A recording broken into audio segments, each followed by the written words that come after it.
नमस्कार, आप देख रहे हैं न्यूज 24 यूपी उत्तराखंड और मैं हूं आपके साथ अशोक तिवारी। जैसे जैसे लोकसभा चुनाव नजदीक आ रहे हैं, ठीक वैसे वैसे तमाम पॉलिटिकल पार्टीज अपने अपने अलग अलग अभियानों को लेकर आगे बढ़ती हुई नजर आ रही है।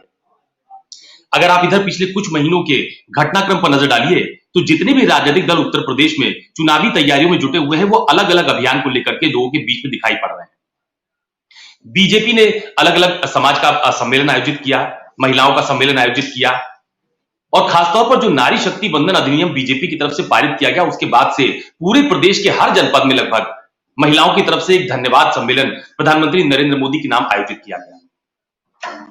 कांग्रेस की अगर आप बात कीजिए तो उत्तर प्रदेश में कांग्रेस लोकसभा चुनाव के मद्देनजर पश्चिमी उत्तर प्रदेश में यूपी जोड़ो यात्रा निकाल रही है, जिसकी अगुवाई खुद यूपी कांग्रेस के अध्यक्ष अजय राय कर रहे हैं। और जिस भी जनपद से कांग्रेस की यूपी जोड़ो यात्रा निकल रही है, वहां पर वहां के जो लोकल लीडर्स हैं वो उसमें शामिल हो रहे हैं और कांग्रेस इस अभियान को बहुत जोर शोर से आगे भी बढ़ा रही है। अगर आप राष्ट्रीय लोकदल की बात कीजिए तो बीते दिनों आपने देखा कि राष्ट्रीय लोकदल के तमाम सारे कार्यकर्ता काफी दिनों बाद सड़क पर उतरे। राष्ट्रीय लोकदल के प्रदेश कार्यालय से लेकर जीपीओ तक पैदल मार्च के लिए वो निकले थे। हालांकि बीच में पुलिस की तरफ से बैरिकेडिंग की गई, उनके मार्च को रोका गया। वहां पर राष्ट्रीय लोकदल के कार्यकर्ताओं ने जमकर हंगामा भी किया और किसानों के मुद्दों को बहुत प्रमुखता से उठाया। ठीक इसी तरह से अगर आप समाजवादी पार्टी की बात कीजिए तो समाजवादी पार्टी ने भी इस वक्त अपने चुनावी रणनीति में पूरी तरह से एक बड़ा बदलाव दिखाया है। एक तरफ अखिलेश यादव पीडीए के नारे के तहत आगे बढ़ते हुए नजर आ रहे हैं, तो वहीं दूसरी तरफ अखिलेश यादव ने इधर समाजवादी पार्टी के प्रदेश कार्यालय पर कई तरह के सम्मेलन आयोजित किए, जिसमें वो खुद बतौर मुख्य अतिथि भी शामिल हुए। अभी ज्यादा दिन नहीं हुआ जब अखिलेश यादव ने समाजवादी पार्टी पर जो ब्राह्मण सम्मेलन आयोजित किया गया उसमें बतौर मुख्य अतिथि वो शामिल हुए और खासतौर पर उस वर्ग को यह मैसेज देने की कोशिश की कि समाजवादी पार्टी अगर सरकार में होगी तो वो उस वर्ग के लिए ज्यादा बेहतर कर पाएगी। और आज समाजवादी पार्टी के प्रदेश कार्यालय पर समाजवादी महिला सम्मेलन आयोजित किया, जिसमें समाजवादी पार्टी की राष्ट्रीय स्तर से लेकर के प्रदेश स्तर की तमाम सारी महिला नेता मौजूद रहीं। बैठक शुरू होने से पहले, सम्मेलन शुरू होने से पहले जो तमाम सारी महिलाएं थी वो नारेबाजी करते हुए समाजवादी पार्टी के कार्यालय के भीतर गईं। और खास बात यह भी रही कि इस कार्यक्रम में अखिलेश यादव के साथ साथ समाजवादी पार्टी की सांसद और समाजवादी पार्टी का महिला चेहरा कही जाने वाली डिंपल यादव भी मौजूद है। तो कई बार ऐसा देखा गया है कि जब चुनाव आते हैं तो न सिर्फ अलग अलग वर्ग और जातियों को रिझाने की कवायद शुरू होती है, बल्कि यूं भी कहा जाता है कि हर तबके को साथ लाने की कवायद देखी जाती है।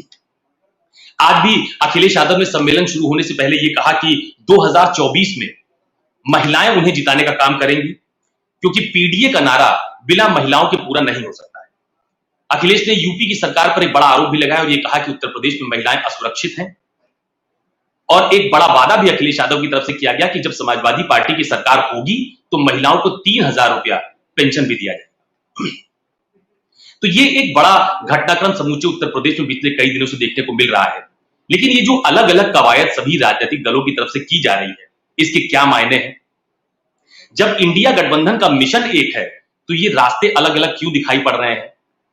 क्या इसके पीछे गठबंधन को मजबूत करने की कवायद है या उनके दिलों में कुछ और चल रहा है?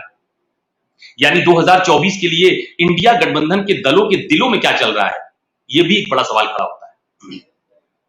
तो इन्हीं बड़े मुद्दों को लेकर आज हम चर्चा करने वाले हैं। यानी कि जो एक बड़ी आबादी को टारगेट करने की कोशिश की जा रही है, आधी आबादी को रिझाने का प्रयास किया जा रहा है, इसके क्या मायने हैं? तो इसी मुद्दे पर आज हम एक बड़ी चर्चा करने वाले हैं और मेरे साथ इस पैनल में तमाम सीनियर लोग मौजूद हैं जो उत्तर प्रदेश की सियासत को बहुत अच्छे से समझते हैं। मेरे साथ इस चर्चा में उत्तर प्रदेश की जाने माने पत्रकार हेमंत तिवारी मौजूद हैं। इसके अलावा मेरे साथ बीजेपी के वरिष्ठ नेता और प्रवक्ता ओपी सिंह जी मौजूद हैं। कांग्रेस के प्रवक्ता मनीष हिंदवी जी हमारे साथ मौजूद हैं। समाजवादी पार्टी के प्रवक्ता तारिक खान जी मौजूद हैं और राष्ट्रीय लोकदल के प्रवक्ता, जिनको हम लोग अक्सर सुनते हैं, बड़ी बेबाकी से अपनी बात भी रखते हैं, रोहित अग्रवाल हमारे साथ इस चर्चा में मौजूद हैं। लेकिन सबसे पहले मैं तारिक खान साहब से बात करना चाहता हूं। तारिक जी, ये अलग अलग सम्मेलन क्यों आयोजित कर रही है समाजवादी पार्टी? पहले ब्राह्मण सम्मेलन, आज महिला सम्मेलन। ये आधी आबादी पर ज्यादा फोकस है क्या समाजवादी पार्टी का? नहीं, आधी आबादी पे फोकस न किया जाए या सारा सम्मेलन मिला के कर लिया जाए, आप ये चाहते हैं? अलग अलग सम्मेलन नहीं, ठीक है। मैं ये कह रहा हूं अलग अलग सम्मेलन न किया जाए तो क्या किया जाए? क्यों क्योंकि इसकी शुरुआत जब भारतीय जनता पार्टी करेगी तो और पार्टियों को भी मजबूर होना पड़ेगा ऐसा करने के लिए। भाई ये तो कहते हैं मोदी जी कहते हैं जातियां है ही नहीं, गरीब, किसान, महिला, बेरोजगार, यही लोग जातियां हैं। उसके बाद धनकर बैकवर्ड बन जाते हैं, उसके बाद जो मध्य प्रदेश का मुख्यमंत्री है वो यादव बन जाता है। तो जातियां है नहीं, हम यही नहीं समझ पाते। फिर उसके बाद जातियों का खेल सबसे ज्यादा भाजपा ने खेला, और हम तो राष्ट्रीय अध्यक्ष जी हमारे कहते हैं कि जाति हिंदुस्तान का सच, और आरक्षण भी जाति के हिसाब से होना चाहिए। ये माननीय अखिलेश जी 3-4 बार कह चुके हैं। महिलाओं का महत्व हिंदुस्तान में कितना है, ये आधी आबादी उनकी जनसंख्या ही बताती है। अब महिला सम्मेलन ना करके सारा सम्मेलन एक साथ कर लेते तो इसके तो इजाजत हमें संविधान देता है। हम चाहे महिला सम्मेलन करें, चाहे ब्राह्मण सम्मेलन करें, चाहे प्रबुद्ध सभा का सम्मेलन करें, या बैकवर्ड सम्मेलन करें, या अति पिछड़ा सम्मेलन करें, मुसलमानों का सम्मेलन करें, इसका अधिकार तो हमको है ही है कि हम कौन सा सम्मेलन करें। आपने कहा अभी एक बात, उसका भी जवाब दूंगा मैं, कि इनके रास्ते अलग अलग हैं, मन नहीं मिल पा रहा है, तो क्या सारी पार्टियों को अपने अपने रास्ते एक कर लेने चाहिए? देखिए, सारी पार्टियों की विचारधारा है एक, लेकिन हम किसी कॉमन मिनिमम प्रोग्राम पे एक साथ आ रहे हैं।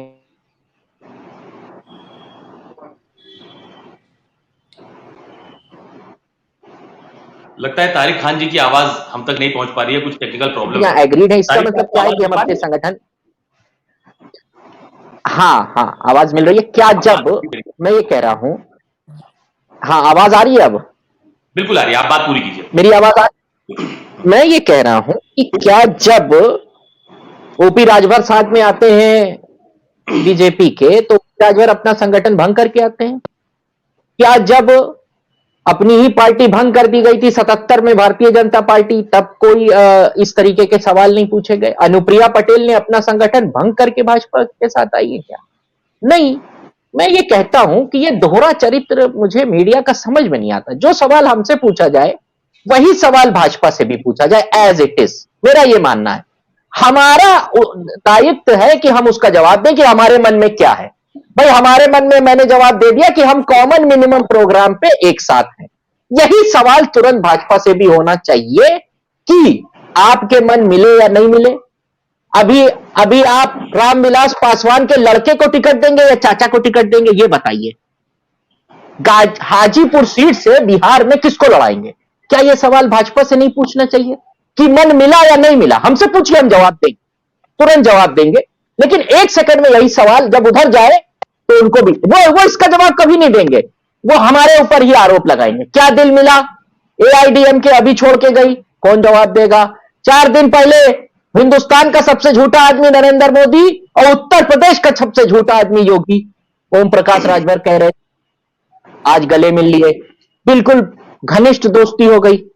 उसके बाद कहेंगे कि हम लोग और कांग्रेस 1-2 दिन पहले झगड़ा कर रहे थे।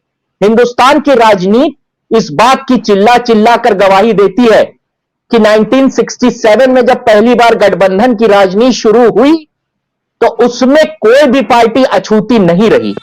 और आज अगर एक गठबंधन बन रहा है तो यह राजनीति हिंदुस्तान की राजनीति के लिए अजीब घटना हो जाती। कैसे होगी अजीब घटना? 77 में आपने अपनी पार्टी का विलय कर दिया भारतीय जनसंघ का और जनता पार्टी में चले गए, तब कोई अजीब घटना नहीं हुई थी भाई साहब। अटल बिहारी वाजपेयी 15, 30, 25, 27, 28 पार्टियों को मिला के गठबंधन बनाते, एक अजीब बात नहीं हुई थी। आपने महाराष्ट्र में आपके सबसे पुराने पार्टनर बाला साहब की पार्टी को तोड़ डाला, अजीब घटना नहीं हुई। आपने दुनिया भर की पार्टियों को मिलाकर सरकार बना डाली, अजीब बात नहीं हुई। आपने जाने किसके साथ गए और किसके साथ छोड़ा, किसको तोड़ डाला, डिवाइड कर दिया उनको 2 पार्ट्स में, कोई अजीब घटना नहीं है। आज हमें हिंदुस्तान की कुछ पार्टियों को लगता है कि हमें एक मंच पे आ जाना चाहिए, वो अजीब घटना है। हम ठग बंधन हो जाते हैं, हम इंडिया से घमंडिया बन जाते हैं, हमें अधिकार नहीं है साथ आने का। ये कैसा है? किसी ने कहा है, बहुत सही बात कही है कि विपक्ष अनाथ है। मैंने सुना किसी एक कोई प्रवक्ता, उन्होंने कहा बिल्कुल 100% सही बात। ये कोई अजीब घटना हो गई? अरे भाई सामान्य घटना है। हिंदुस्तान का कोई एक दल बचा है, बताइए मुझको नाम उस दल का जिसने गठबंधन ना किया हो कभी। इनका नाम नहीं है क्या? ये सौंधे हुए हैं, जैसे मछली आदमी लौटता है और उसके बाद उसके पूरे जिस्म में मट्टी सौंध जाती है, वैसे ये सौंधे हुए और हम अपने आप को उसमें मिला रहे हैं। जोड़ लीजिए कब से बनी इनकी पार्टी और कब से बनी समाजवादी पार्टी, कितना गठबंधन किया इन्होंने और कितना गठबंधन हमने किया, ये ज्यादा निकलेंगे, ये ज्यादा निकलेंगे। कांग्रेस को तो 100-150 साल का इतिहास है उसका। लेकिन तारिक जी, आप अभी एक बात कह रहे थे कि कॉमन मिनिमम प्रोग्राम के तहत अगर हम आगे आते हैं तो किसी को दिक्कत नहीं होनी चाहिए। चुनाव में बहुत ज्यादा वक्त है नहीं अब, तो ये कॉमन मिनिमम प्रोग्राम कब तक आ जाएगा? मतलब क्या ये समय है कि आप अलग अलग तैयारी करें, या ये वो समय है कि एक साथ तैयारी करते दिखाई पड़े? देखिए, मेरा सीधा सा मानना है, मेरी बहुत सी राय इंडिविजुअल होती है, शायद पार्टी मेरा उसका समर्थन ना करे, और मैं अधिकृत प्रवक्ता भी हूं समाजवादी पार्टी का। मेरा यह मानना है, मेरा कांग्रेस से आग्रह है, we are ultimately late in each and everything. हम लेट हैं। मेरा यह भी मानना है कि उंगली उठाने से पहले अपने गिरेबान में देखिए, हम लेट हैं। हम कॉमन मिनिमम प्रोग्राम लेके जनता के बीच में चले जाना चाहिए, कि गिना देना चाहिए कि भैया ओपीएस देंगे, बिजली देंगे, सड़क देंगे, पानी देंगे, महिलाओं को इतना रुपया देंगे, किसानों को इतना रुपया देंगे, तुम्हारा ये माफ कर देंगे। उसी को कॉमन मिनिमम प्रोग्राम करते हैं, या मैनिफेस्टो कह लीजिए। कूद जाना चाहिए। हम लेट हैं। हम कांग्रेस से आग्रह कर रहे हैं, जो नीतीश साहब ने बात करी। पहली बात इस चीज में हमको जितनी जल्दी हो सके, मैंने अब पार्टी में भी अपनी ये बात उठाई कि वी आर अल्टीमेटली लेट, क्योंकि बीजेपी को कतई भी हल्के में लेकर चुनाव नहीं लड़ना चाहिए। बीजेपी एक मजबूत पार्टी है तौर में। इसका जवाब जरा ओपी सिंह साहब से ले लेते हैं। बीजेपी के बहुत सीनियर नेता है, प्रवक्ता है। ओपी सिंह साहब, समाजवादी पार्टी ये तो कह रही है कि हम बहुत लेट हो गए हैं, लेकिन आज महिलाओं का सम्मेलन आयोजित किया गया और अखिलेश यादव ने यह भी कहा कि यूपी में महिलाएं बहुत असुरक्षित हैं और पीडीए का नारा बिना महिलाओं के पूरा नहीं हो सकता। तो क्या ये आधी आबादी को जो आप टारगेट कर रहे थे नारी शक्ति बंधन अधिनियम के तहत महिला सम्मेलन करके, मोदी जी को धन्यवाद दे करके, तो क्या उसमें सेंधमारी करते हुए नजर आ रही है समाजवादी पार्टी? कितना फायदा होगा? महाराज जी, जब चुनाव आता है तो हर पार्टी का अपना अपना अधिकार है, कौन सा सम्मेलन करेगा, कौन सी यात्रा करेगा, और उसका क्या उसको राजनीतिक लाभ मिलेगा चुनावी। क्योंकि कुछ पार्टियां ऐसी इस देश के अंदर हैं जो 365 दिन जनता के बीच जुड़ी रहती है, और कुछ पार्टियां ऐसी हैं जो चुनाव से ठीक 3-4 महीने पहले कुछ अभियान चलाती है, तो उसका लाभ वो भगवान जाने। जहां तक गठबंधन की बात है, मेरी व्यक्तिगत शुभकामना है, ईश्वर से प्रार्थना है कि इंडिया गठबंधन बिल्कुल एक होकर के भारतीय जनता पार्टी को टक्कर दे और चुनाव लड़े। बात सवाल उठता है आधी आबादी का। भाई, आप आधी आबादी क्यों? आधी आबादी के साथ साथ पूरी उत्तर प्रदेश की आबादी 2014 से भारतीय जनता पार्टी के साथ है, ये बताने की जरूरत नहीं। और अगर परसेंटेज देखना, पता नहीं कहां चले गए सपा के प्रवक्ता, तो 2014 के लोकसभा में जो हमको महिलाओं का वोट मिला है वो 2019 में देख लीजिए, और 2017 में जो वोट मिला है वो 2022 में देख लीजिए। मुझे बताने के लिए जो पूछेंगे तो मैं बता भी दूंगा कि 2014 में महिलाओं का हमें कितना प्रतिशत वोट मिला था, 2019 में कितना मिला था। या बता ही देता हूं कि 2014 में 32% वोट मिला था और 2019 में 38% महिलाओं को भारतीय जनता पार्टी। दूसरी बात, सवाल ये उठता है कि भी अखिलेश यादव ने कहा कि यदि मेरी सरकार बनी तो महिलाओं को 3,000 देंगे। अब मैं ले चलता हूं, कुछ दिन पहले महाराज जी जो 3 विधानसभाओं का चुनाव हुआ, बात विश्वसनीयता की है, बात गारंटी की है। हमने कहा कि पूरे देश में हम किसान सम्मान निधि 6,000 रुपया देते हैं, किसानों को 6,000 रुपया देंगे। आदरणीय राहुल गांधी जी ने कहा नहीं, हमारी जब तीनों प्रदेशों में सरकार बनेगी तो हम 72,000 रुपया किसानों को देंगे। हमने कहा कि हम देश के जो है गरीबों के लिए आयुष्मान भारत के तहत 5 लाख रुपया हम आपको स्वास्थ्य बीमा देते हैं। तो राहुल गांधी जी ने क्या कहा, हम 50 लाख रुपया हम जो है स्वास्थ्य बीमा देंगे। क्या मध्य प्रदेश, छत्तीसगढ़, राजस्थान की जनता ने 72,000 पर विश्वास किया कि 6,000 पर किया, 50 लाख पर किया कि 5 लाख पर किया? एक मैंने उदाहरण के तौर पर बताया। दूसरी बात, जो विभिन्न पार्टी के जो यहां बैठे हैं प्रवक्ता, ये तो नहीं कह सकते कि काश हमें भी सरकार मेरी बनी होती तो हम ये सोने की जो है वो पूरा जो है उत्तर प्रदेश बना देते। किसी की 4 बार सरकार रही, और हमारे बसपा के नहीं बैठे, उनकी भी 4 रही। 32 साल पहले लगातार कांग्रेस की सरकार रही। तो इनको भी बताना चाहिए कि भाई भारतीय जनता पार्टी कह रही है कि अगर 75 साल के बाद 3 तलाक लाने का अगर हिम्मत था, मुस्लिम महिलाओं को न्याय देने की हिम्मत थी, तो भारतीय जनता पार्टी के अंदर थी। महिलाओं को राजनीतिक प्रयोग तो होता था, लेकिन महिलाओं को राजनीतिक अधिकार देने का काम नारी शक्ति बंधन अधिनियम के तहत अगर किसी ने दिया तो भारतीय जनता पार्टी ने दिया। और फिर भारतीय जनता पार्टी मेरी सरकार है इस समय केंद्र में 9.5 साल से। आप कहते हो करो सम्मेलन, ब्राह्मण सम्मेलन करो, ठाकुर सम्मेलन करो, व्यापारी सम्मेलन करो, श्रीवास्तव सम्मेलन करो। अरे करो ना भैया, बिल्कुल करो, लेकिन सवाल ये उठता है, सम्मेलन करोगे आप, ब्राह्मण सम्मेलन, सम्मेलन करोगे ठाकुर सम्मेलन, और नारा क्या दोगे? यमवाई। अब उसके बाद क्या नारा दोगे? पीडीए। तो खुद सोच लें कि इसके अंदर ये कौन कौन लोग आते हैं। क्या यमवाई और पीडीए के तहत जिन लोगों का सम्मेलन कर रहे हैं, क्या उसके तहत आते हैं?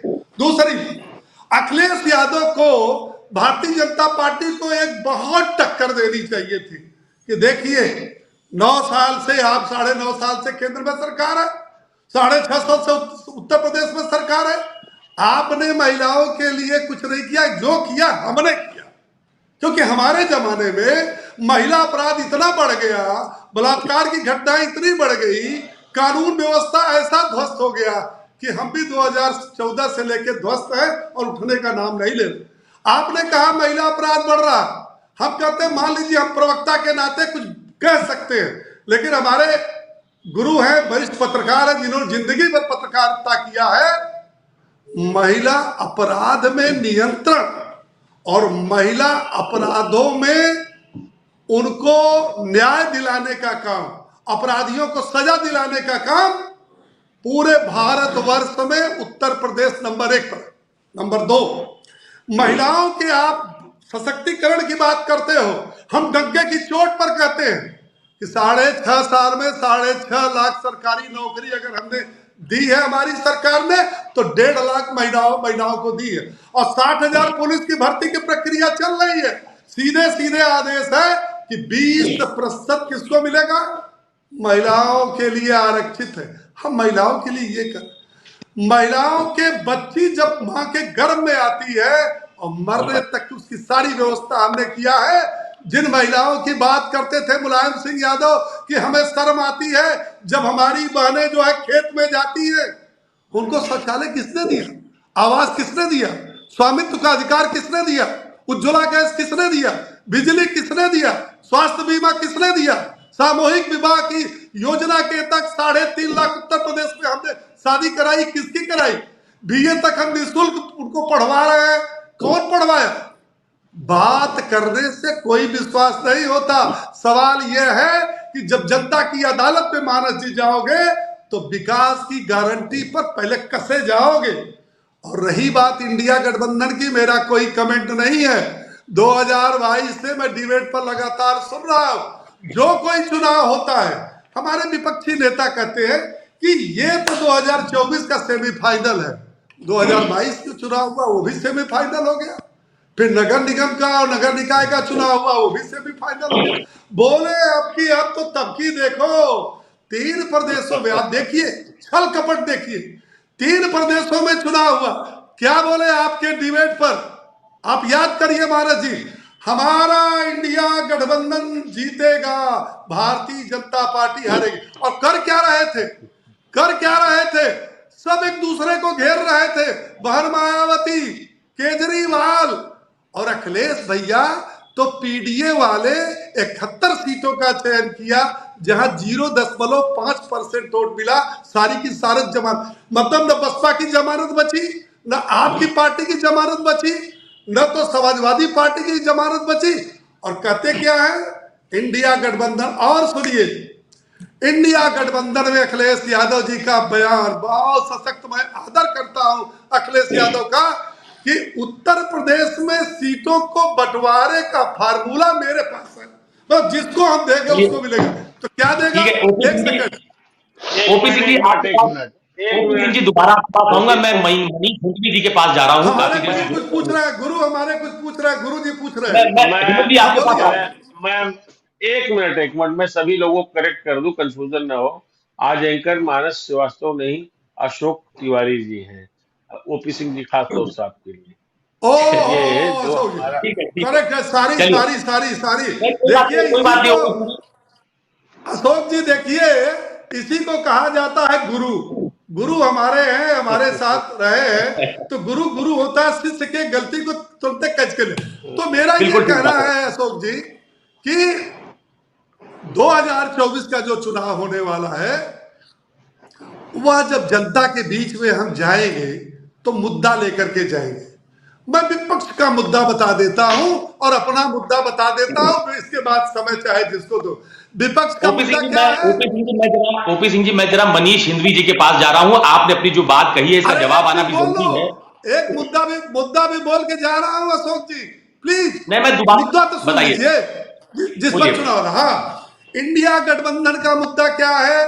मोदी हटाओ, देश बचाओ, संविधान बचाओ, लोकतंत्र बचाओ।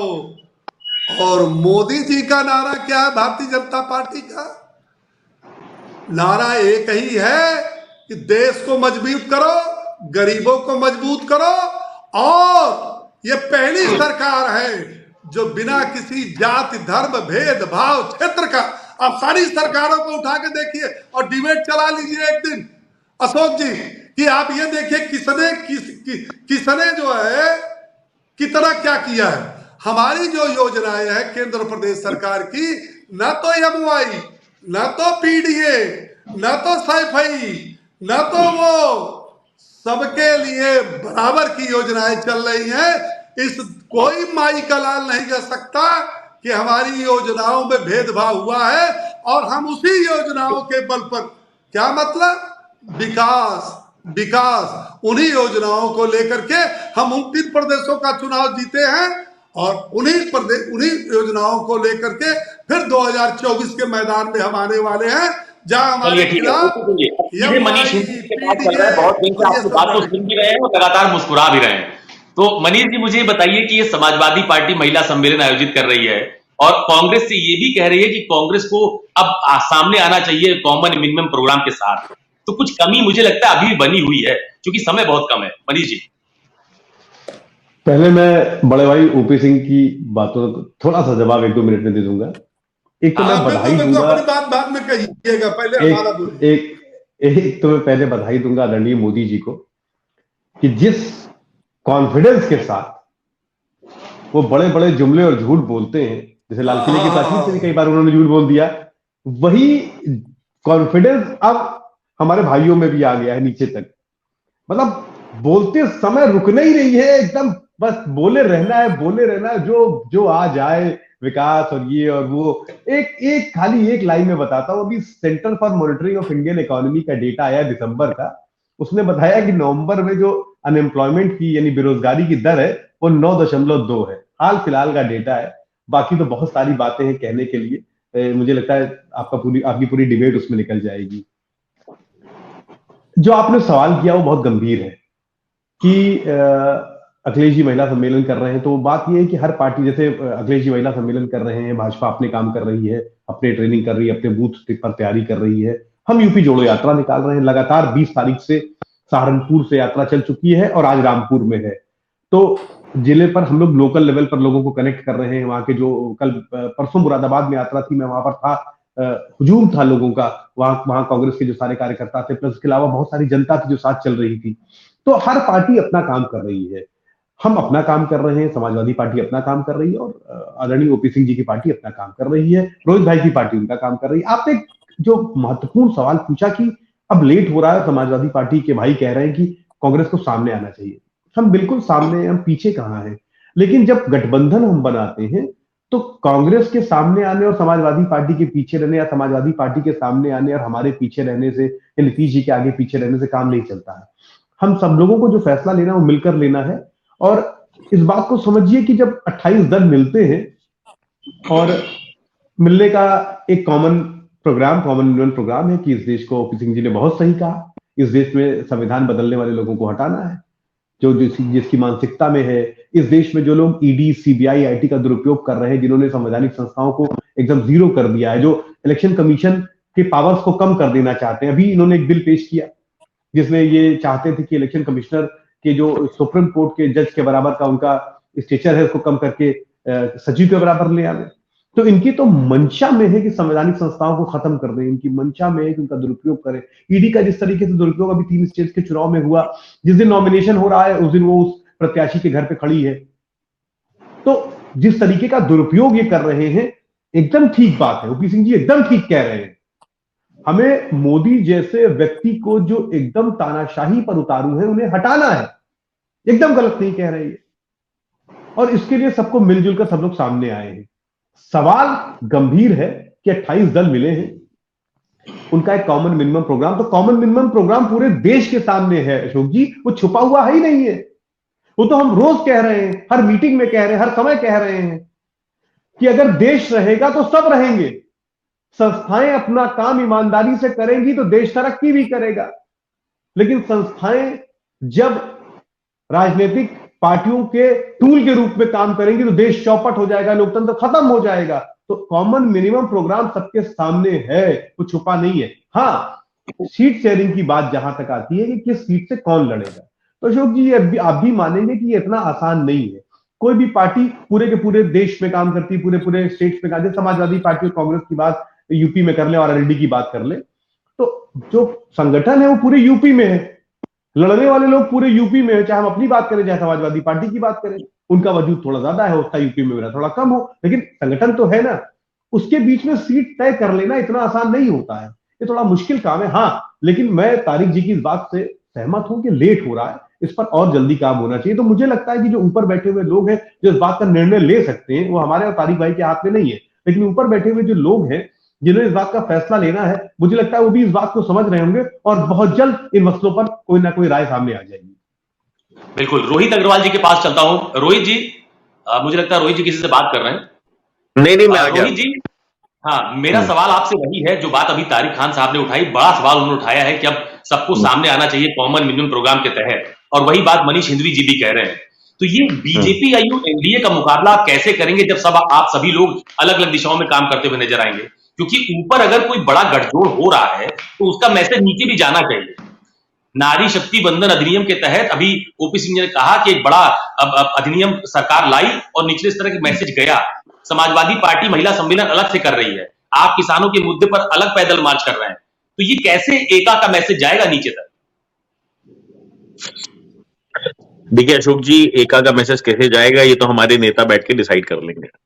तारिक खान जी के लिए सिर्फ एक ही सजेशन है कि आप बड़े नेता हो सकते हैं, परंतु बड़े नेता आप टीवी पे मत बनिए। टीवी पे अगर आप प्रवक्ता के रूप में आ रहे हैं तो सिर्फ जो पार्टी से बताया जाए उतनी ही नियत और नीति को सजेस्ट करिए यहाँ पे, और प्रवक्ता की कोई व्यक्तिगत राय नहीं होती है। क्योंकि जब हम यहाँ पे अपनी पार्टी का लेबल लगा के बैठते हैं तो हमारी कोई व्यक्तिगत राय यहाँ पे मतलब नहीं होता है। उसमें हम जो भी बोलेंगे उस शब्द के ऊपर ओपी सिंह हर तरीके से राजनीति करेंगे। स्थिति ये है कि स्वामी प्रसाद मौर्य कुछ बोलते हैं तो उसके ऊपर पूरे देश में बवाल हो जाता है। साउथ में उदयनिधि स्टालिन कुछ बोलते हैं, उसके ऊपर पूरे देश में बवाल हो जाता है। स्थिति यहां तक रही है पूर्व में कि एक युवा का एक नेता कुछ कश्मीर के अंदर उसने बोला था, कांग्रेस के नेता ने, और प्रधानमंत्री जी ने उसको कोट किया था अपनी सभा के अंदर। तो कहीं ना कहीं हेमंत जी हमारे साथ बैठे हुए हैं, हमारे बड़े भाई हैं और वरिष्ठ पत्रकार हैं, आप हैं अशोक तिवारी जी, मुझे लगता है कि आप लोग सजेस्ट कर सकते हैं। आप लोग, क्योंकि जैसे हमारे यहाँ जो युवा आते हैं, नए लोग आते हैं राजनीति में, उनको ये लगता है कि हम ज्यादा होशियार हैं और जो हमारे नेता हैं वो शायद कहीं गलती कर रहे हैं। तो देखिए ऐसा है, हमारे यहाँ सब वरिष्ठ नेता बैठे हुए हैं गठबंधन के अंदर जो तय कर रहे हैं और जिनको जिम्मेदारी मिली है, उनको सब पता है कि हमको कब कॉमन मिनिमम प्रोग्राम बनाना है। और मैं आपको जो सच्चाई बता दूं, स्थिति ये है कि हम लोग बिल्कुल तैयार हैं और हमें पता है कि हमें किस सीट पे चुनाव लड़ना है, कौन कैंडिडेट चुनाव लड़ने जा रहा है। परंतु भारतीय जनता पार्टी को थोड़ी ना स्ट्रैटेजी परोसने के लिए है। भारतीय जनता पार्टी अपना घर तो देखती नहीं है, भारतीय जनता पार्टी माइक्रोस्कोप लगा के हमारे यहाँ झांका करती है। इंडिया गठबंधन की मीटिंग होगी, उसके अंदर भारतीय जनता पार्टी वहां से खबर देगी, अरे बहन जी को नहीं ले रहे हैं, बहन जी को अखिलेश यादव जी ने कुछ कह दिया। अरे आपको क्या पता क्या कह दिया भाई, उसके अंदर ना तो कोई मीडिया वाला है, ना उसके अंदर आपके एजेंटों को बैठाया गया है, और ना ही उसके अंदर हमने आपके नेताओं को बैठाया है। तो आपको क्या पता कि हमने बहन जी को क्या कहा, बहन जी को लेंगे नहीं लेंगे? अरे भाई ये हमको देखना है। आप बताओ कि आप किसको ले रहे हो, किसको दे रहे हो। आप बताओ ना कि आपके गठबंधन के अंदर जो स्थिति है कि जो आपके घटक दल है, मैं तो उनको कहूंगा कि वो मतलब पूरी तरीके से अपने आत्मा को, अपने सम्मान को बेच के आपके साथ हैं, क्योंकि आप कटोरा लेके बैठे हुए हैं। क्योंकि उनकी तो हैसियत नहीं है कि वो मुंह खोल के कह दें कि हमको 5 सीट चाहिए, क्योंकि वो 5 सीट के लिए कह देंगे तो आप कहेंगे गेट आउट। स्थिति ये है कि भारतीय जनता पार्टी से उनका कोई घटक दल ये भी नहीं कह सकता कि हमको सीट भी चाहिए।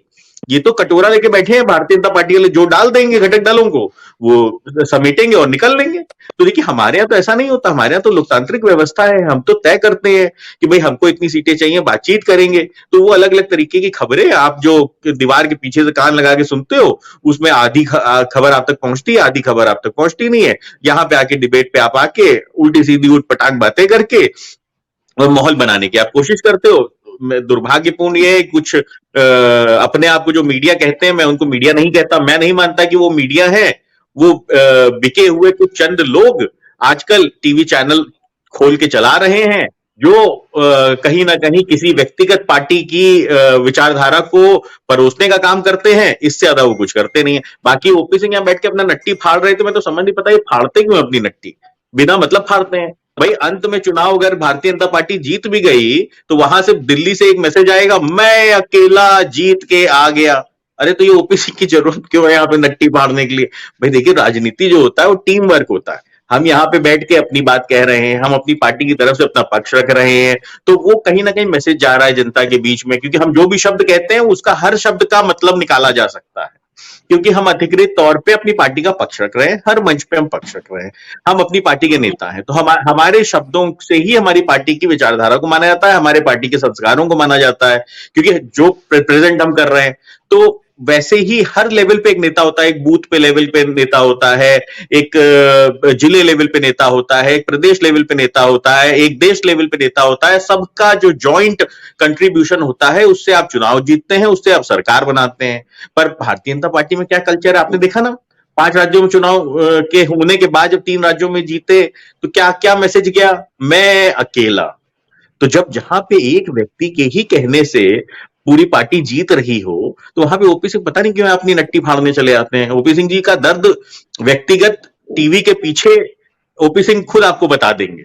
तो भारतीय जनता पार्टी के हर कार्यकर्ता का यही दर्द है कि उसकी कोई हैसियत भारतीय जनता पार्टी के अंदर नहीं है। उसकी मतलब थाने का सिपाही भी नहीं सुनता।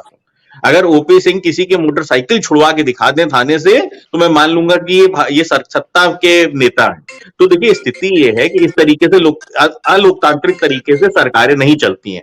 हम लोकतांत्रिक व्यवस्था के अंदर हैं, जिसके अंदर अगर आपको सरकार चलानी है, आप चिल्ला चिल्ला के कह देते हो जी मोदी जी को हटाने आए हैं। अरे भाई मोदी जी क्या अजर अमर हैं? मोदी जी को हम नहीं हटाएंगे तो प्रकृति हटाएगी। अरे कोई तो हटाएगा ही ना। तो मोदी जी कोई अजर अमर थोड़ी ना, अमृत पी के थोड़ी ना आए जो जीवन भर रहेंगे। अरे मोदी जी को हटाने हम थोड़ी ना आए, हम भारतीय जनता पार्टी को हटाने आए। अरे मोदी जी कल को इंडिया गठबंधन के अगर हेड बन गए तब क्या होगा? क्या क्या कोई बड़े नेता क्या पार्टी नहीं बदलते हैं क्या भाई? तो स्थिति ये है भाई, अडवाणी जी ने 2014 में क्या इस्तीफा नहीं दिया था भारतीय जनता पार्टी से? भाई आप लोग वरिष्ठ पत्रकार है, आप बताइए कि अडवाणी जी ने भारतीय जनता पार्टी से इस्तीफा दिया था कि नहीं दिया था 2014 में चुनाव से पहले? तो ये स्थिति है कि कहते हैं मोदी, अरे हमारा कोई मोदी जी से व्यक्तिगत कोई लड़ाई थोड़ी ना है। मोदी जी युवाओं की बात सुने, महिलाओं की बात सुने, किसानों की बात सुने, देश में अच्छा काम करें, हम उनकी तारीफ करेंगे। भाई विपक्ष का काम है आपकी जो कुनीतियां हैं, जिससे लोग परेशान हैं, उसको आप तक पहुंचाना, वो काम हम करते हैं, पर आप सुनते नहीं हो। अब देखिए आप स्थिति देखिए, राष्ट्रीय लोकदल सड़कों पे उतरा। राष्ट्रीय लोकदल ने क्या किया? राष्ट्रीय लोकदल ने कहा आपने पुलिस भर्ती निकाली है, 5 साल से आपकी पुलिस भर्ती नहीं निकली थी, आप युवाओं को एक रिलैक्सेशन दीजिए एज में, क्योंकि जिन युवाओं को मौका नहीं मिला है उनको मौका मिलना चाहिए, जो एक सत्य बात है। हमने क्या किया? हमने जनता की आवाज को आप तक पहुंचाने का काम किया, क्योंकि आप सही ढंग से सुन नहीं रहे थे। माननीय जयंत चौधरी जी ने मुख्यमंत्री जी को चिट्ठी लिखी, आपने सुना नहीं, तो हम सड़कों पे उतरे। सड़कों पे उतर के हमने गूंगी बहरी सरकार तक अपनी आवाज को पहुंचाया। पहुंची ना? क्या हुआ भाई? 8 घंटे के अंदर आपने उसकी एज लिमिट बढ़ाई ना। यही तो विपक्ष की शक्ति है, यही तो विपक्ष का काम है सकारात्मक काम हमने किया, सकारात्मक काम आपने किया, हमने आपको धन्यवाद भी दिया। हमने आपको कहा कि नहीं ठीक है, अच्छी बात है, आपने एज बढ़ाई, आपको उसके लिए धन्यवाद। तो देखिए ये जो भारतीय जनता पार्टी का कल्चर हो गया ना, गाली दो और राज करो, है ना, सिर्फ और सिर्फ अपने आप को ही समझो कि स्वयं समझो। आप तो अपना कल्चर देखो ना, कि स्थिति ये है कि जो राजस्थान के अंदर पर्ची खोली गई, दिल्ली से आई हुई पर्ची से मुख्यमंत्री डिसाइड हुआ है। आप रोहित जी, लोकतंत्र की बात करते हो, लोकतंत्र के अंदर विधायक चुन के आए, उनको चुनना था कि हमारा मुख्यमंत्री कौन होगा, हमारा नेता कौन होगा, पर दिल्ली से आई हुई पर्ची ने चुना आपको। सरकारों को बनते और बिगड़ते देखा भी है। हेमंत जी, मुझे ये बताइए कि ये जो अलग अलग राहों पर तमाम सारी पॉलिटिकल पार्टीज आपको चलती हुई नजर आ रही है, लेकिन ये खास तौर पर जो आधी आबादी को टारगेट करने की कोशिश की जा रही है, ये जो गोलबंदी हो रही है, जातिगत गोलबंदी, अलग अलग वर्गों को लुभाने की कोशिश हो रही है, इसमें कौन पीछे और कौन आगे निकलता हुआ नजर आ रहा है हेमंत जी? अब मैं बोल दूं कुछ तो मेरे बहुत से मित्रों को खराब लगेगा, लेकिन मेरी आदत है, मैं बोलता हूँ जो सही समझता हूँ वही बोलता हूँ। इसमें कोई सवाल ही नहीं बनता। ये तो बहुत स्पष्ट है कि भारतीय जनता पार्टी आगे है, उसकी सरकार है, बहुत आगे है। आंकड़े देख लीजिए, आंकड़े से बड़ा सच कुछ हो ही नहीं, होता नहीं है। भारतीय जनता पार्टी बहुत आगे है। हर चुनाव में भारतीय जनता पार्टी नरेंद्र मोदी को लोग समाप्त करते हैं और वो आगे बढ़ जाती है। ये सच्चाई है। आपने पूछा, एक गणितीय और स्थापित सत्य वाला उत्तर है। बाकी राजनीति में जब तक 20 विषय न चले, 20 विषय जब तक न चले, तब तक राजनीति का मतलब क्या है? दावे अगर आसमान से ऊंचे न किए जाए तो राजनीति का मतलब क्या है?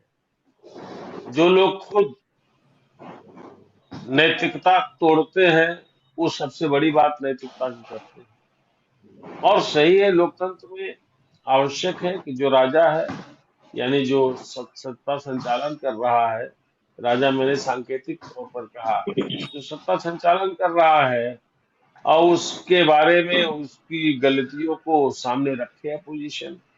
लेकिन अब इधर जो देखने को मिला है, न तो अगर कोई शुद्ध सत्य 100% चल नहीं सकता, अगर कोई प्राइम मिनिस्टर चीफ मिनिस्टर कुछ कर रहा है तो अपोजिशन को जो मुख्यतः करना चाहिए वो आप इंडिविजुअल अटैक पे जुट जाते हो। आप बताओ साला क्या क्या चीज गड़बड़ है, आप दबाव बनाओ। पर दिक्कत वही है कि राजा भी गड़बड़ है, तो जिसको सचेत करना चाहिए राजा को वो और गड़बड़ है। और आजकल सबसे सस्ता उपाय है आज की तारीख में कि मीडिया को बता दो बहुत बड़ा दोगला है, बहुत बड़ा चोर है, मतलबी है, ये नंगा है, इसको करता है, इसका साथ देता है। सबसे सबसे सस्ता और सबसे आसान आरोप है। हमारे समाजवादी पार्टी प्रवक्ता ने आते ही आपके ऊपर चढ़ाई कर दी। आपने प्रेम से एक प्रश्न किया था, वो दोबारा तारीख भाई निवेदन करूंगा कि कैसे आपने प्रश्न किया था, उन्होंने किस अंदाज में, किस मिजाज में, किस तरीके से जवाब दिया। बहरहाल सेकेंडरी चीजें हैं। और मैं तो कहता हूँ कि इस फॉर्मेट की डिबेट बहुत अच्छी होती है, लेकिन जो वक्ता लोग हैं, वक्ता प्रवक्ता सबको, चाहे पत्रकार हो चाहे प्रवक्ता हो, उनको थोड़ा वो स्वयं में अनुशासन ला दे और थोड़ा कम संक्षेप में अच्छी बात बढ़िया बढ़िया कहें, तो कम से कम 2 चक्र आप डिस्कस कर सकते हैं चीजों को। लेकिन जैसे टेलीविजन की डिबेट में मारा मारी समय को लेकर चीजें हो रही हैं, वैसे भी बढ़ता जा रहा है। अभी 10-10 मिनट एक आदमी बोलेगा तो 50 मिनट में नमस्कार 52-53 मिनट का प्रोग्राम होता है। तो हमारा एक आइडिया है, मेरे दिमाग में आया, मैंने कहा किसका मैं जिक्र कर दूं। बाकी एक बात आप जानिएगा कि जो भी एलिमेंट्स, जो भी क्वेश्चंस जरूरी होते हैं चुनाव के लिए, वो लोग उसका अभ्यास करते हैं। समाजवादी पार्टी ने महिलाओं का वो किया, सम्मेलन किया, बहुत अच्छी बात है। अभी कुछ ब्राह्मण लोग भी एक दिन गए थे वहां। तो ये तो चूंकि जाति आधारित राजनीति इतनी बड़ी सच्चाई है इस देश में, खास तौर से उत्तर प्रदेश में, कि हर पार्टी को जातियों के पीछे जाना ही पड़ेगा। और सब जाते हैं। अगर कोई झूठ बोलता है तो वो झूठा है, अगर कोई कहता वो नहीं जाता तो वो झूठा है, झूठ है, वो असत्य बोल रहा है। सब जाते हैं, सबको जाना जरूरत है, क्योंकि ये एक ऐसी हमारी यहाँ टेंडेंसी हो गई है कि अगर हेमंत तिवारी चुनाव लड़ रहे हैं तो तिवारी लोग एक लामबंद हो जाते हैं, मौर्य जी लड़ रहे हैं तो मौर्य जी के लोग लामबंद हो जाते हैं, और इसी के परिणाम आते हैं। कांग्रेस जैसी पार्टी आज आज मुझे लगता है कि आजाद हिंदुस्तान में सबसे बुरी स्थिति से गुजर रही है उत्तर प्रदेश में। एक सांसद, 2 विधायक उत्तर प्रदेश में। क्यों? क्योंकि उसने जात वाली पॉलिटिक्स पर थोड़ा ज्यादा भरोसा नहीं किया, थोड़ा थोड़ा किया, जबकि सच्चाई ये थी कि आपको ज्यादा भरोसा करना होगा।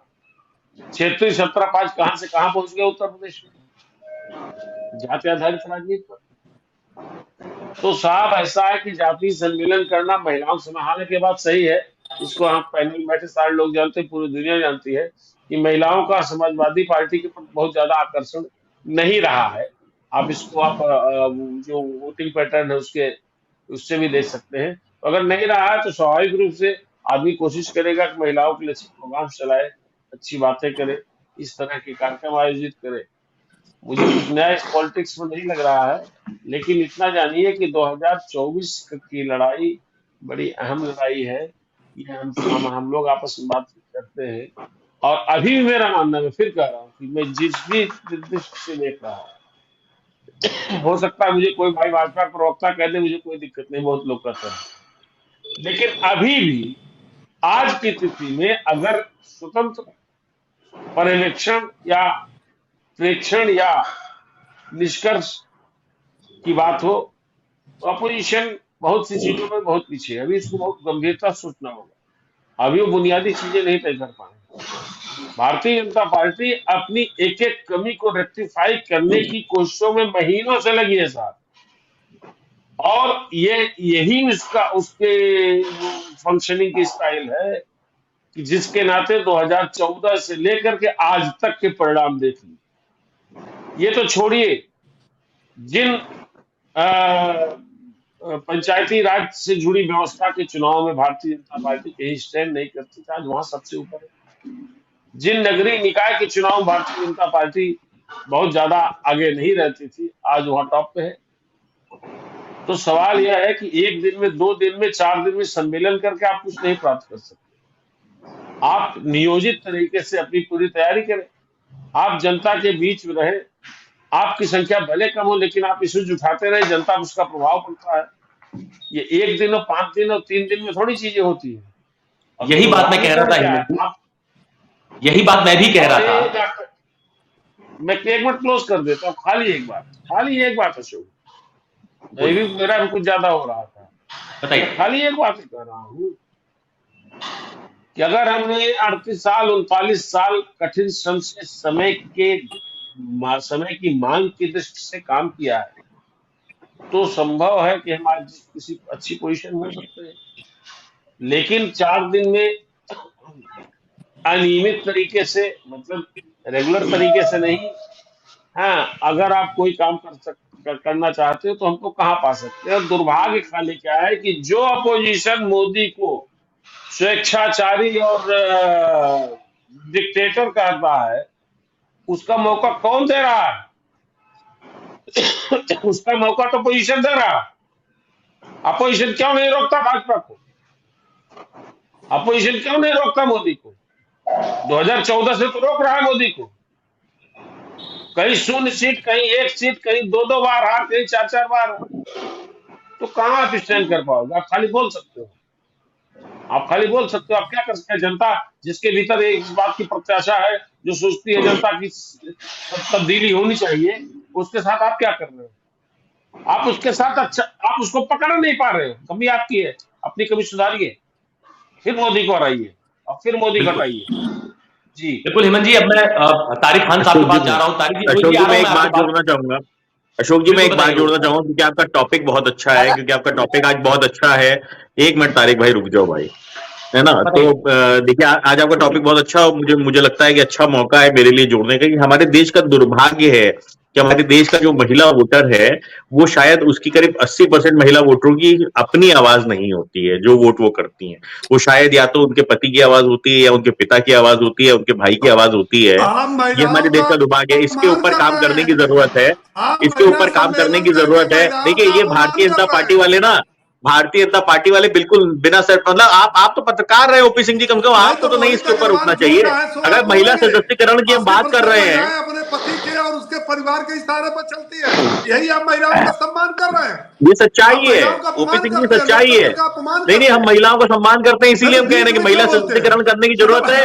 और ये कहीं ना कहीं हमें जिम्मेदारी उठानी चाहिए, हमें जिम्मेदारी उठानी चाहिए एज अ पॉलिटिशियन, कि हम महिलाओं को वो आवाज देने का काम करें। हम उसको, पराश्रित पार्टी है आपकी पार्टी, तो खुद पराश्रित पार्टी है। मुझे दुख होता है जब एक पत्रकार रहे जो कन्वर्ट हो गए नेता में, और जब वो इस तरीके की बात करते हैं। मतलब ओपी सिंह जी का जब मैं इतिहास अगर जानता हूं तो पता अच्छे पत्रकार रहे ओपी सिंह जी, और उसके बाद देखिए महिलाओं के नाम पे किस तरीके से बिदक गए, क्योंकि इनको पता है कि महिलाओं का ज्यादातर वोट इनको मिल रहा है ना। तो सच्चाई है। अरे महिलाओं का अपमान कौन करता है ओपी सिंह, हम बताएं क्या आपको? महिलाओं का अपमान तब होता है जब उनको आरक्षण की लॉलीपॉप दे देते हो और पता नहीं चलता है कि आरक्षण दोगे कब। महिलाओं का अपमान तब होता है जब उसकी अस्मत के साथ बृजभूषण शरण सिंह खेलता है, तब तो तुम्हारे मुंह में दही जम जाती है जब बृजभूषण शरण सिंह का नाम आता है।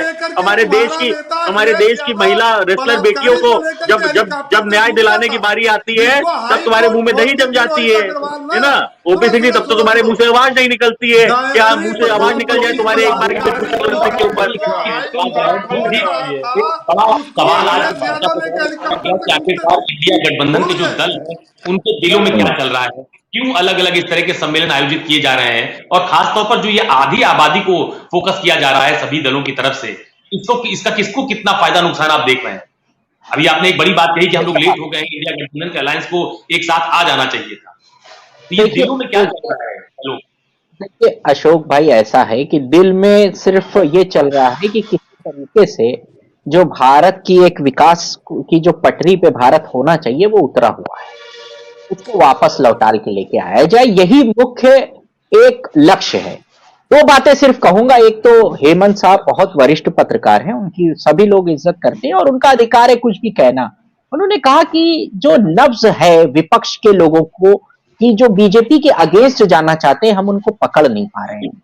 तो मेरा एक सवाल है, ये जो करोड़ों लोग विपक्ष को वोट दे रहे हैं, ये क्या कर रहे हैं? ये ऐसे ही मजाक में जाके दे रहे हैं कि अक्कड़ बक्कड़ किया और कोई बटन दबा दिया।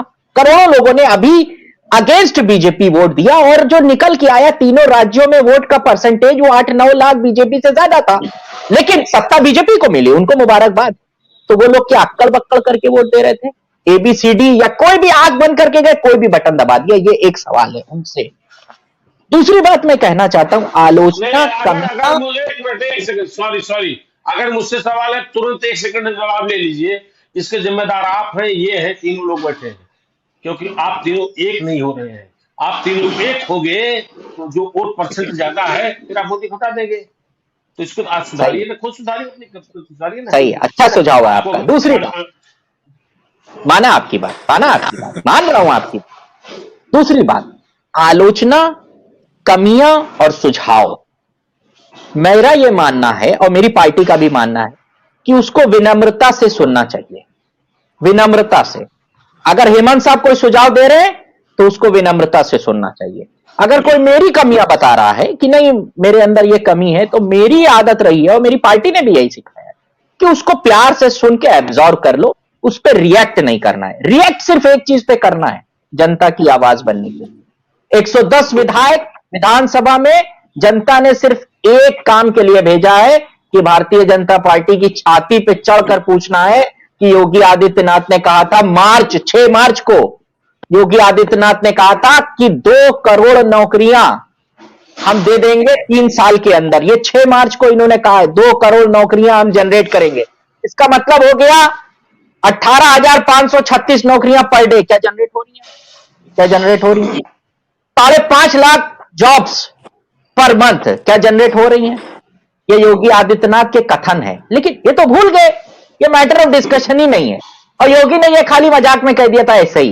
क्यों? क्योंकि मुख्यमंत्री कभी भी मजाक कर सकते हैं, प्रधानमंत्री भी कभी भी मजाक कर सकते हैं, जैसे 2 करोड़ नौकरी वाला मजाक था, ये भी मजाक है। इसलिए मैं कह रहा हूं कि हमारा रोल ये है। और एक बात है, अगर जनता नहीं सुन रही है, नहीं वोट दे रही है, क्या लोकतांत्रिक व्यवस्था में विपक्ष को खत्म कर दिया जाए?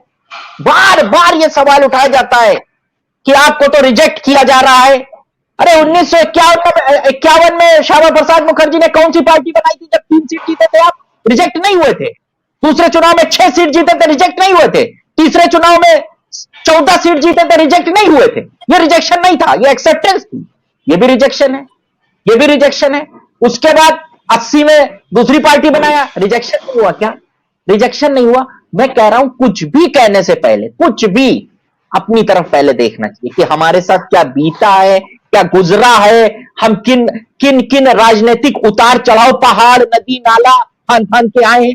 बस सवाल बीजेपी के प्रवक्ता दाग देते हैं, हारते जा रहे हो। 14 से अखिलेश का रिजेक्शन हो रहा है, क्यों? अडवाणी का नहीं हुआ था, इंडिया शाइनिंग लेके आए थे। अडवाणी का नहीं हुआ था तो बीजेपी खत्म हो गई, खत्म हो गई। ये सवाल नहीं उठना चाहिए, और ये जायज सवाल नहीं है कि ये नाजायज सवाल है। सारे सवाल फंडामेंटली जायज हैं। क्यों? क्योंकि अगर जनता विश्वास जता रही है, हमको वोट भी दे रही है, लेकिन सत्ता नहीं दे रही है। दायित्व अलग अलग है, सिर्फ हमारे और आपके इतना सा फर्क है। हमसे सिर्फ यह दायित्व दिया जा रहा है कि हम राजनीतिक निर्णय जो कुर्सी पे बैठकर मुख्यमंत्री के लिया जाता है वो नहीं ले सकते। अभी रोहित भाई ने कहा कि हमारी बात मानकर आपने एक निर्णय भी बदल लिया। यही रिस्पॉन्सिबिलिटी दी है, और आपने सालों विधानसभा में बवाल लगाकर चिल्ला के उसी का निर्माण किया है। देखो, विपक्ष को इसी तरह से काम करना चाहिए कि सरकारें उनकी तो बात को कहा समझें। जाता है कि विपक्ष खत्म हो जाए, विपक्ष ना रहे हिंदुस्तान में, लोकतांत्रिक व्यवस्था में विपक्ष को खत्म कर दिया जाए। तारिक भाई, आपको रोक रहा हूं, मनीष जी के पास जा रहा हूं। मनीष हिंदवी जी, मुझे बताइए कि अभी जो बात तारिक भाई ने कही कि विपक्ष को खत्म करने की कोशिश हो रही है, लेकिन ये जो बीच बीच में जो अलग अलग स्टेप दिखाई पड़ जाते हैं, सवाल मेरा फिर वही है कि गठबंधन के दलों के दिलों में क्या चल रहा है?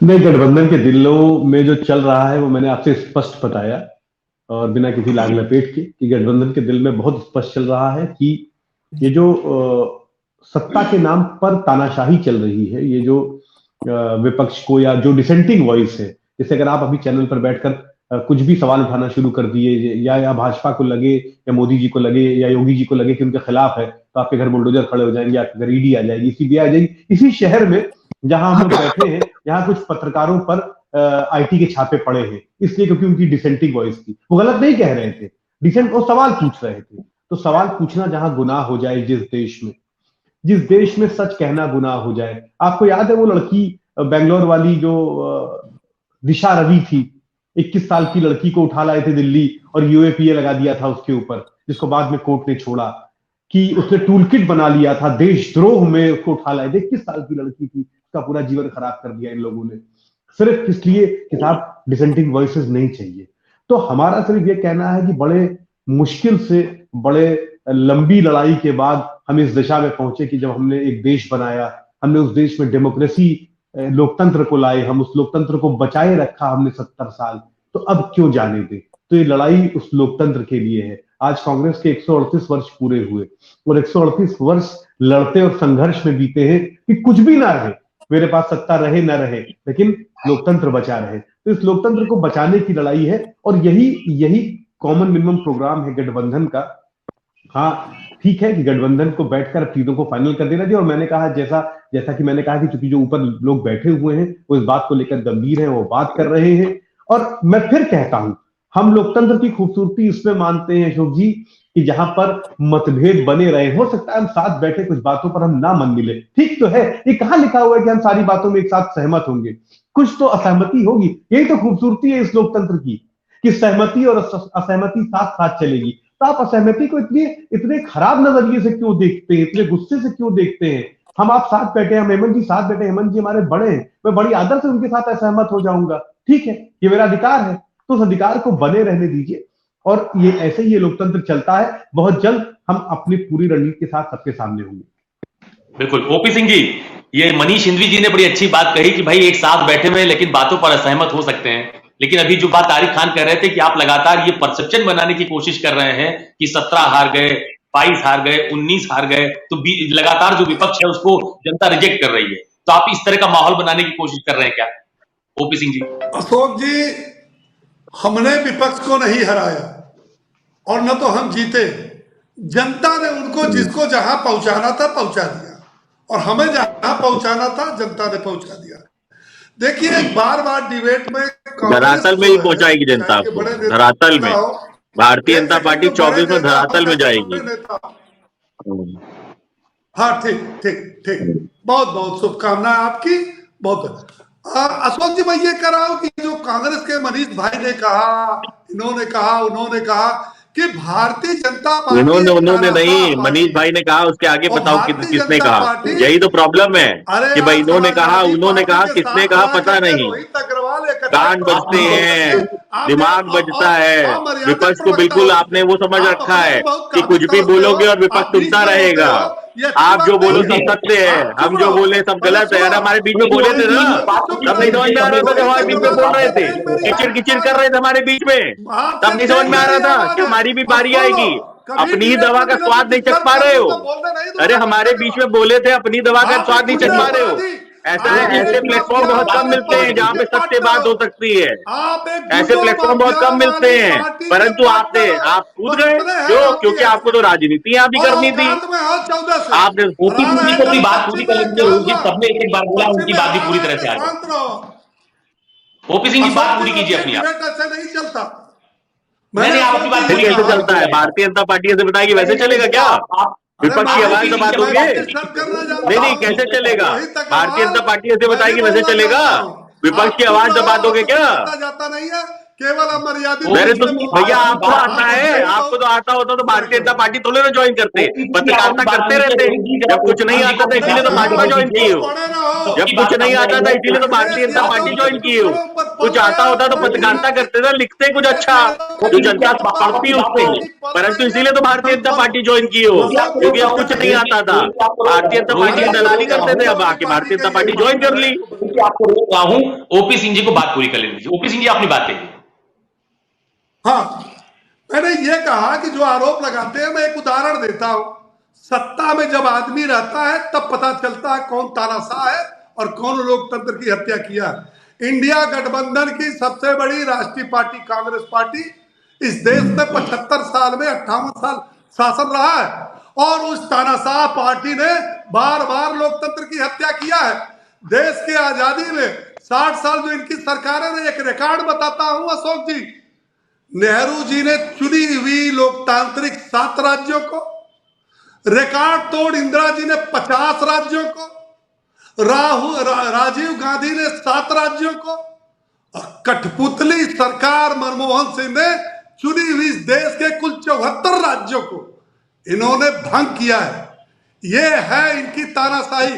कितने 74 राज्य जो चुने गए थे जनता द्वारा, उस राज्य को इन्होंने भंग किया है। और 1975 से बड़ा तानाशाह शासक नहीं पैदा हुआ जिसने इस देश के ऊपर इमरजेंसी तो। और अभी एक पार्टी, ये बार बार देखिए, इनको शर्म नहीं आती। जितनी भी देश के अंदर पार्टियां हैं जी और जितने नेता हैं, ये विरासत के कारण सियासत में हैं, अपनी योग्यता के कारण नहीं है। अरे अपनी विरासत देखो, लखनऊ के जो सांसद है उनकी विरासत को स्थापित करने के लिए क्या बुरी हालत कर रखी है अपनी। अपनी विरासत को देखो, किस तरीके से अपनी विरासत के अंदर जो है आपने अलग अलग नेताओं को प्रदर्शन करने का काम करते हो। अपनी विरासत की बात करो। अब मैं सीधे मुझे भी दूसरे डिबेट पे आना है संजीव जी, मैं जा रहा हूँ। इन्हीं से बुलवा लीजिए, ये अपनी विरासत बढ़ा ले। हेमंत जी, जो विषय जिसको हम लोगों ने चर्चा की शुरुआत की थी, आप और विरासत में प्राप्त है पार्टियां, ये कहां पैदा हुए लोकतंत्र में? एक नाम बताइए ना। अरे वो चाहे राहुल गांधी हो, चाहे जयंत चौधरी हो, चाहे अखिलेश यादव हो, ये सब तो अपने बाप की विरासत पर बैठे हैं। कोई लंदन पढ़ा, कोई ऑस्ट्रेलिया पढ़ा, कोई कहीं पढ़ा। ये कौन से राजनीति के हरूफ जानते?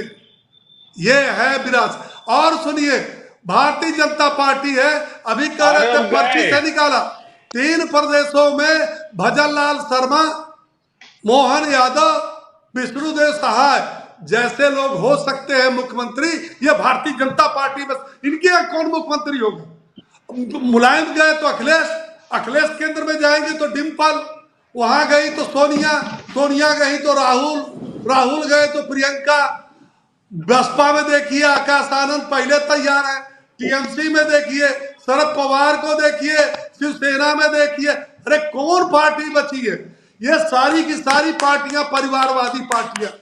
एक पार्टी का नाम अरे ओपी बतवाइए जी, जो ओपी लोकतांत्रिक जी, पार्टी हो और उसमें आम आदमी देश का डिबेट राष्ट्रपति बन सकता है, प्रधानमंत्री बन सकता है, डिबेट मुख्यमंत्री बन सकता है, एक मिनट, राष्ट्रीय अध्यक्ष बन मैं सकता है।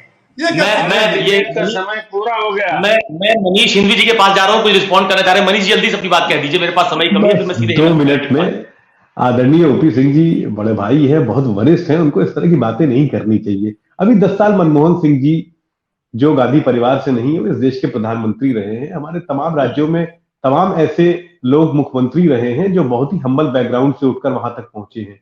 देखिए, हम अगर ये कहना चाहेंगे तो भाजपा में बहुत सारे ऐसे लोग हैं जिनके पिताजी नेता थे तो उनके लड़के नेता हुए और उनके लड़के नेता हो हाँ, गए। मतलब प्रधानमंत्री का बेटा मैं प्रधानमंत्री हो गया, राष्ट्रीय अध्यक्ष का अरे बेटा आप मैं उस बहस में नहीं पढ़ना चाहता। डिबेट मुझे खत्म हम लोग करिए।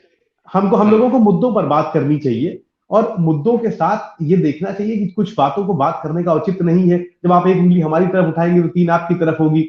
इस तरह की बातों से हासिल क्या होगा? आप आपने सवाल लोग को उठाए अपने मुद्दों के, डिबेट का आप 3 हमें मुद्दों हिस्सा पर जो बात है करनी केवल चाहिए। भाजपा की बुराई में लगाते हैं। मैं आप सीधे अपनी हेमंत पार्टी की तिवारी जी के बात पास जा रहा हूँ। करिए। हेमंत जी, ये जो आज जिस मुद्दे पर हम चर्चा कर रहे थे कि महिलाओं का सम्मेलन समाजवादी पार्टी करे या अलग अलग पॉलिटिकल जो पार्टीज हैं वो अपने अपने प्रोग्राम चला रही हैं, तो इसमें किसको नफा नुकसान आप देख रहे हैं? क्या ये सही समय नहीं है कि एनडीए घटक दल अगर एक साथ नजर आ रहे हैं तो इंडिया गठबंधन के घटक दल भी एक साथ नजर आए? हेमंत जी, देखिए देखिए देखिए, ऐसा है, फिर लोगों को खराब लगे अच्छा लगे। मनीष हिंदवी समझदार व्यक्ति हैं, जाति तौर पर जानता हूँ, विद्वान व्यक्ति हैं, कांग्रेस के प्रवक्ता है, तो उनको भी थोड़ी तकलीफ होगी। सच्चाई यह है कि भारतीय जनता पार्टी और उसके घटक दल आज की स्थिति में अपोजिशन के मुकाबले बहुत आगे है। बहुत कठोर बात कह रहा हूँ, बहुत आगे है। तैयारी में, एक एक प्लानिंग में, माइक्रो मैनेजमेंट में, गलतियों को दुरुस्त करने के नए विकल्पों में और पब्लिक के बीच में अपनी मौजूदगी के मामले में। और इसका एक लाभ उनको इसलिए है कि उनकी अधिकांश स्थानों पर उनकी राज्यों में, केंद्र के साथ राज्यों में सत्ता है और उनका पैराफर्नेलिया आज की तिथि में बहुत बड़ा साधन संसाधन है, सब कुछ है। एक जमाने में यही स्थिति कांग्रेस की हुआ करती थी इस देश में। तो जाहिर सी बात है वो आगे है। और दिक्कत क्या है कि अपोजिशन के जो जो आपसी कन्फ्लिक्ट है वो बहुत ज्यादा है। सीट शेयरिंग बहुत बड़ा इशू है, कितनी झगड़ा झंझट होगी आप देखते रहिए। वैसे मेरा अपना मानना आपको बता दूं, जो मैं बार बार कहता हूँ कि उत्तर प्रदेश में सीट शेयरिंग तय है। सीट शेयरिंग तय है उत्तर प्रदेश में। कांग्रेस को मेरे ख्याल में 15 के आसपास सीटें मिल रही, 1-2 सीटें वो कुछ फ्रेंडली फाइट वगैरह कुछ ऐसा हिसाब करके लड़ेंगे। 4 सीटें राष्ट्रीय लोकदल को मिल रही है, बाकी ये लड़ रहे हैं। 1-2 सीटें जैसे चंद्रशेखर आजाद को और कुछ सीटें इस तरीके से दी जाएंगी, ये यही मान के चल रहे हैं और यही आप शेप होगा। जो मेरा अपना मामला, चूंकि अब ये नेतागण तो या प्रवक्तागण तो मानेंगे नहीं, लेकिन पत्रकारिता सूत्रों से ज्यादा चलती है, प्रत्यक्ष से थोड़ा कम चलती है, सच्चाई है।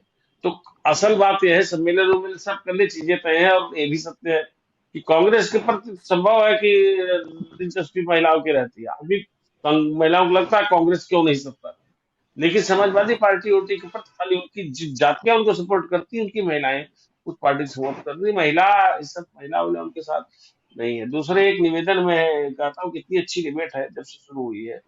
ये इस तरह के लोगों को थोड़ा सा निवेदन कर लिया करिए जो राष्ट्रीय लोकदल के प्रवक्ता है, लेकिन इस तरह का डिस्टर्बेंस करते हैं जैसे लगता है कि सब सर्वशक्तिमान यही हो, इन्हीं को सब तक सारा ज्ञान है। इनका लीडर जो है 2-2 बार पार्लियामेंट के इलेक्शन लगातार हार चुका है, लीडर के बाप वो इलेक्शन हार चुके हैं। मतलब मैं इसी को ये बात नहीं कह रहा हूँ, मैं कह रहा हूँ कि एक अच्छा शो आ रहा है, कांग्रेस की बात मनीष हिंदवी कर रहे हैं या तारिक कर रहे हैं, समाजवादी पार्टी की बात, तो सबकी बात आनी चाहिए। सबको डिबेट का सम्मान करना चाहिए, सबको पॉलिटिकल पर्सनालिटीज का सम्मान करना चाहिए, सबको देश के लोकतंत्र का सम्मान करना चाहिए। लड़कों में सारी इतनी अच्छी डिबेट, इतने अच्छे इश्यूज आज यहाँ आए, सबने कितनी बढ़िया बढ़िया बात की, ओपी सिंह ने अच्छी बात की, मनीष जी ने अच्छी बात की। तो आप अपनी पार्टी का पक्ष रखिए, आप मौके का कोई इसकी कोई मौकरी मत बनाइए। लेकिन बिल्कुल सही बात है। मैं भी जब डिबेट की शुरुआत करता हूं तो मैं लगातार इस बात को कहता भी हूं कि अगर एक एक करके बोलेंगे तो सबकी बात सामने भी आ पाएगी। तो फिलहाल मेरे पास वक्त की बहुत कमी है।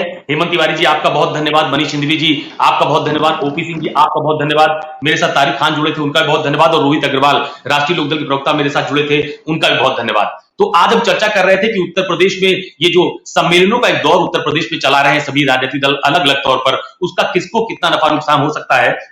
और दूसरी बात यह भी है कि 2024 के इंडिया गठबंधन में जो शामिल दल हैं उनके दिलों में क्या चल रहा है, इन्हीं सब बातों को लेकर हम चर्चा कर रहे थे। लेकिन एक बात स्पष्ट तौर पर सामने निकलकर सामने आ रही है कि 2024 के लोकसभा चुनाव को लेकर एनडीए या बीजेपी को हराने का दम तो इंडिया गठबंधन के सभी दल भर रहे हैं, लेकिन अभी भी एक कॉमन मिनिमम प्रोग्राम जिसका दावा किया जा रहा है कि वो तैयार हो चुका है, जल्दी सभी राजनीतिक दल बीजेपी के खिलाफ एक मंच पर नजर आएंगे, इसमें फिलहाल अभी थोड़ी देरी देखने को मिल रही है। और ये भी सच है कि अगर इसमें और ज्यादा देरी की गई तो बीजेपी शायद इन पर भारी पड़ सकती है, इस बात के भी कयास लगाए जा रहे हैं। ऐसे में आने वाले लोकसभा चुनाव को लेकर भले ही सभी राजनीतिक दल अपने अपने प्रोग्राम के तहत लोगों के बीच जा रहे हो, कोई महिला सम्मेलन कर रहा हो, कोई पैदल मार्च निकाल रहा हो, कोई यूपी जोड़ो यात्रा निकाल रहा है, लेकिन ये जरूर है कि चुनाव आने वाले समय में बहुत दिलचस्प होने वाला है और बीजेपी या एनडीए को तभी कड़ी चुनौती मिल पाएगी जब ये सभी दल एक साथ एक मंच पर एक ही मुद्दे के तहत नजर आएंगे।